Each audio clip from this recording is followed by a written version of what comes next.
Hello प्यारे साथियों, नमस्कार।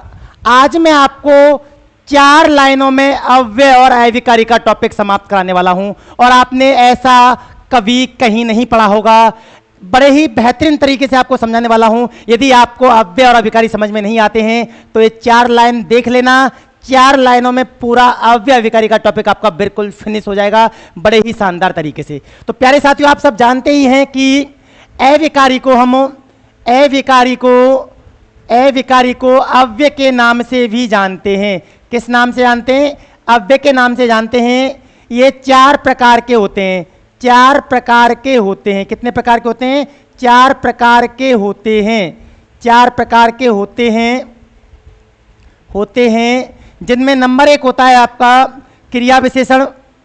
नंबर 1 आपका क्रिया विशेषण होता है, क्रिया विशेषण।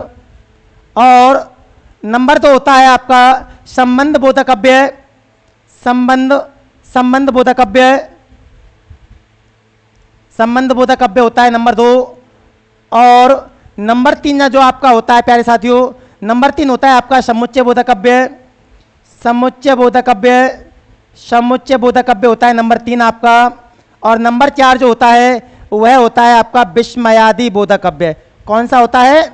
विस्मयादि बोधक अव्यय जो होता है वह आपका नंबर 4 होता है। नंबर 4 देखो बेटा, बड़े ही शानदार तरीके से आपको मैं ये समझा दूंगा आज ही और अभी, जिंदगी में कभी भूल नहीं पाओगे आप।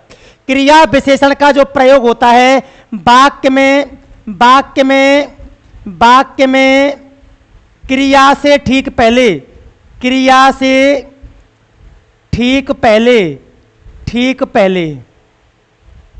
ठीक पहले होता है। याद रखना, क्रिया विशेषण का प्रयोग वाक्य के अंदर होता है और वाक्य में सदैव क्रिया से ठीक पहले होता है। क्रिया की विशेषता बताने का कार्य करता है। जैसे राम तेज चलता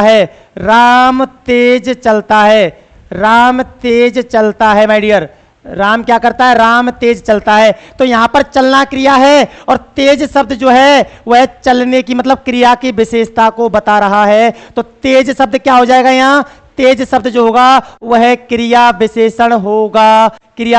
प्यारे बच्चों, अब बात करता हूं आपसे संबंध बोधक अव्यय की। तो वाक्य में 2 शब्दों को जोड़ने के लिए 2 शब्दों को जोड़ने के लिए भाई, वाक्य में 2 शब्दों को जोड़ने के लिए याद रखना, संबंध बोधक अव्यय का प्रयोग एक वाक्य में होगा। 2 संज्ञा अथवा सर्वनाम शब्दों को आपस में जोड़ने के लिए इनका प्रयोग किया जाता है। जैसे माय डियर, राम और श्याम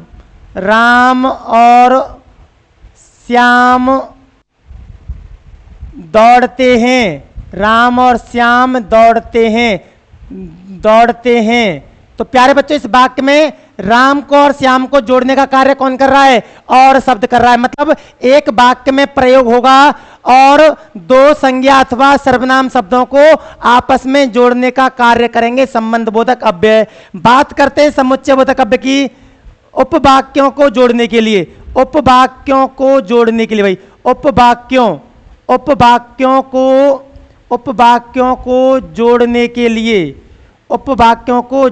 के लिए भाई, याद रखना, जो आपका समुच्चय बोधक अव्यय होता है, समुच्चय बोधक अव्यय का प्रयोग 2 या 2 से अधिक उपवाक्यों को आपस में जोड़ने के लिए किया जाता है। 2 या 2 से अधिक उपवाक्यों को। जैसे देखिए बेटा, मोहन दिल्ली गया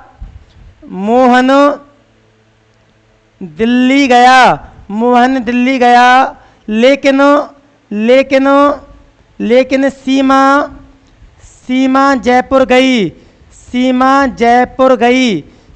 जयपुर गई। तो प्यारे बच्चों, यहां पर 2 वाक्य हैं, मोहन दिल्ली गया, सीमा जयपुर गई। तो इन दोनों वाक्यों को आपस में जोड़ने का जो कार्य कर रहा है वो कौन कर रहा है? लेकिन शब्द कर रहा है। तो ये क्या कहलाएगा? समुच्चय बोधक अव्यय। मतलब समुच्चय बोधक अव्यय का प्रयोग 2 या 2 से अधिक उपवाक्यों को आपस में जोड़ने के लिए किया जाता है। अब बात कर लेता हूं आपसे मैं विस्मयादि बोधक अव्यय की। किसकी? विस्मयादि बोधक अव्यय की। तो वाक्य